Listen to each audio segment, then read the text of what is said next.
Do you think you know the secrets of a place? What if I told you there's a corner forgotten by time, where the wind still carries the questions of a millennia-old unsolved mystery? Today I take you on a journey, not only through the sands of time, but into an enigma that has challenged generations of archaeologists and continues to haunt anyone who dares look it in the eye.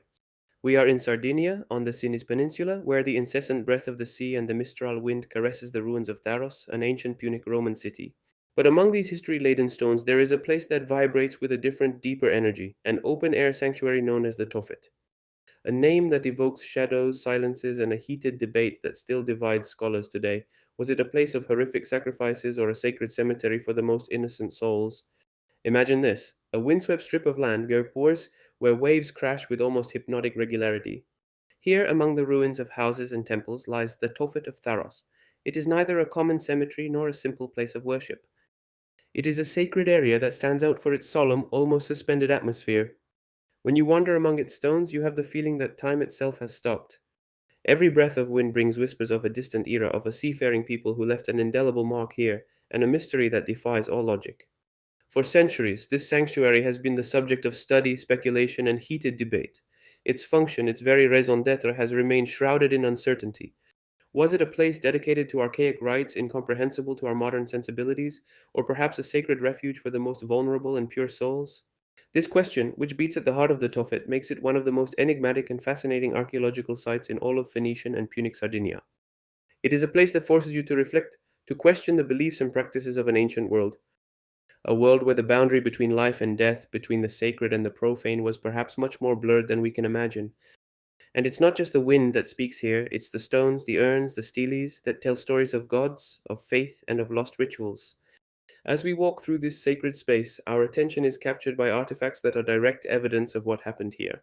On the ground, on what was once a rocky plateau, lie hundreds of terracotta urns. They are not empty urns, each holds the ashes of small beings, mostly newborns or very young children. And next to these urns, the stone stelaes emerge from the ground, silent and imposing. They are slabs carved with divine symbols, geometric representations, sometimes stylizations of human or abstract figures.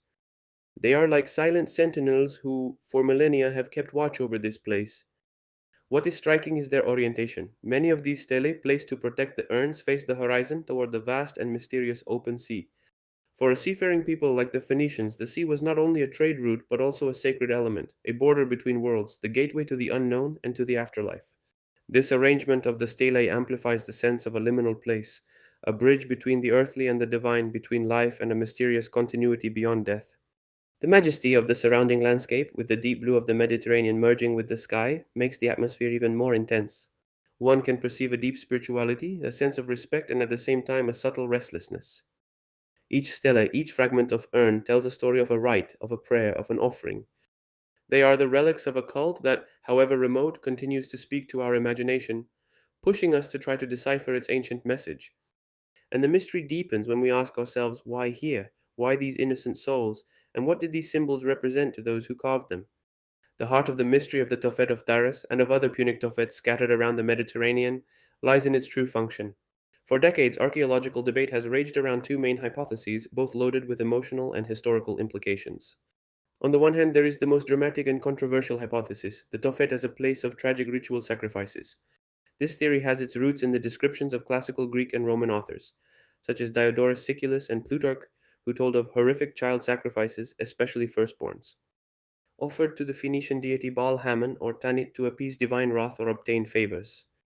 These narratives, though often permeated by prejudice and propagandistic intent against the Carthaginians, and by extension the Phoenicians, their ancestors, have strongly influenced public and academic perception of the Tophet. The discovery of hundreds, sometimes thousands of urns containing the cremated remains of infants and very young children seem to confirm the worst fears. The idea of a people sacrificing their children for religious purposes is a powerful image, generating horror and fascination at the same time, and for years it was the dominant interpretation.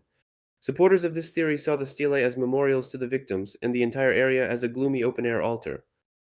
However, with the advancement of archaeological and scientific techniques, a second and now more accredited hypothesis has emerged, the Tophet as a protected and sacred cemetery for the most innocent souls.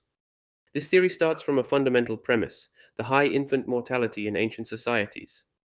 Newborns and children frequently died from disease, birth complications, or malnutrition.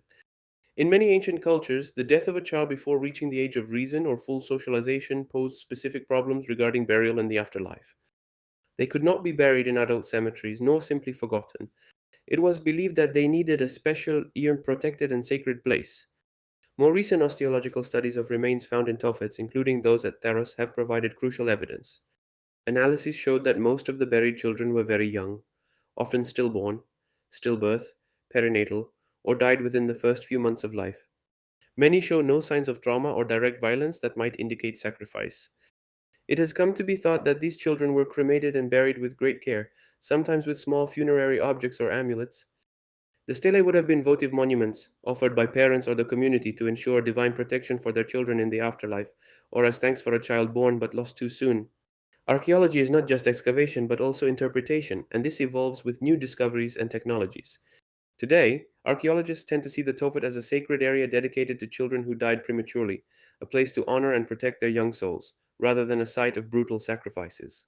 This does not exclude the possibility that in exceptional cases or in specific contexts, forms of human sacrifice could exist in Punic culture, but the Tophet, in its primary function, appears more and more as a place of worship and commemoration.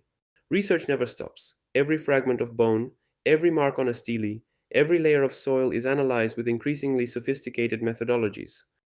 In an attempt to reveal once and for all the secret held at the heart of the Tophet of Tharos, the mystery is not yet fully solved, and it is precisely this ambiguity that makes the Tophet such a powerful and significant place, a constant reminder of the complexity of the past. The Tophet of Tharos, Gitishe Nasino Arching Naisi, with its silent urns and steles pointing to the sea, is not just an archaeological site, it is a true portal. A dark and fascinating portal that projects us back in time into the deepest and sometimes enigmatic beliefs of a people of navigators, the Phoenicians, and later the Punics. Every stone, every fragment of ceramic in this corner of Sardinia tells us of a world where their relationship with the divine was perhaps more visceral, more immediate than we can conceive today. This place, where the silence is broken only by the wind and the rustling of the sea, speaks of ancient gods, of lost rituals, and of a vision of existence that eludes us.